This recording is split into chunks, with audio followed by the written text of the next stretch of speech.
Okay, let's do linear regression in Databricks. There's not going to be anything super new here, but we will see data importing, for example, which is going to be necessary going forward. Okay, here we are in Databricks in my workspace. It's not really that big in spite of the name, but let's run through this. So we do need to import some stuff. Even though Databricks is designed to work with Spark, it does not have all of these tools by default. And I mentioned this in my introductory video that I'm going to use a lot of our pre-existent data that we can find in the marketplace. So I'm looking at wine quality data here. As just a quick reminder, I went to the marketplace and then I went down to free and instantly available, and I sort of messed around with it until I found a data set I liked, and then I claimed it and moved it to my workplace, or rather moved it to my catalog, which you do by clicking Get Instant Access up here. So I have this wine data set in my catalog, Delta shares received, and we've got information schema, stuff like what are the columns, all this good stuff. And then we've got the data itself. And when we click on the data, we get a link you see here. Now, if we go back to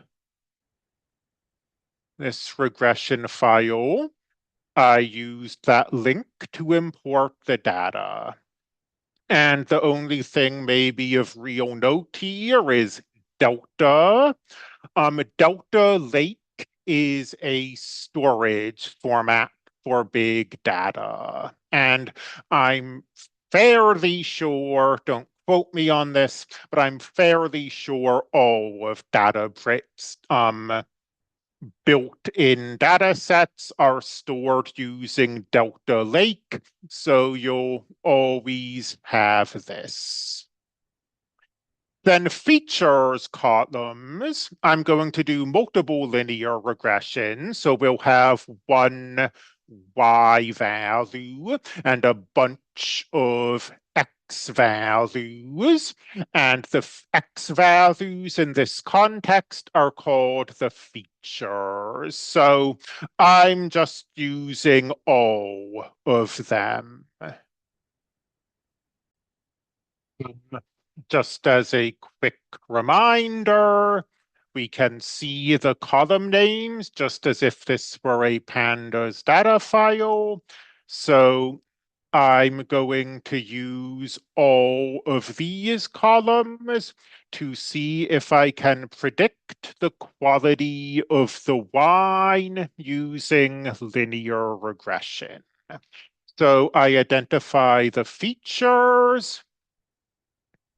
This next bit of code, our machine language does not want a bunch of different columns. It wants all of its data stored together in one place. And that's what vector assembler does. I'm taking all of these data columns and I'm assembling them into a vector, hence the name. Note that this is done in two steps. First of all, here I'm telling the assembler what columns I want to stick together. And I'm sticking together the feature columns. I'm sticking together these columns. And then I'm giving the result a name. I'm saying, I want you to take these, I want you to stick them all together, and I want to call the results features. But because of how Sparks works, because of lazy computing, at this point, I'm just telling Sparks, here's what I imagine, here's what I think a schema should look like. I haven't actually put the columns together yet. So that's what assembler.transform is for.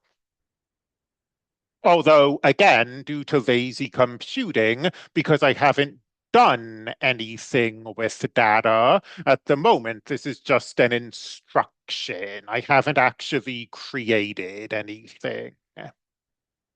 Once I do the linear regression, it's pretty straightforward. Linear regression needs a features column. That's what you create with the assembler. That's storing all of this. And it needs to know what you're trying to predict, the label column. Well, I'm trying to predict the quality of the wine. And this is a little misleading because you think, well, if you're doing the linear regression, we have all the stuff, right? We have like the intercepts and the coefficients, but LR is basically empty. I mean, it's not technically empty, but we're going to actually do the linear regression in the next step. And then we print some stuff. And this step isn't really, this step is assuming that we have training data and we don't have training data. We're just using the entire data set. So it's not really doing much of anything, but here we're printing off our statistics. We're printing off the error. We're printing off the R squared. And I can run all this, and it will take however long it takes. Literally less than half a second after I paused, it did it. And here is all of the data. And we've got an R squared of 0.358, which might seem bad, but um, I'd say it's respectable. I mean, trying to explain about 36% of the variance, given that we're just taking these scientific facts and trying to predict a completely subjective quality output, the quality of the wine, I would say this is a respectable R squared. And in the next video, we'll talk about this. We'll talk about training a model.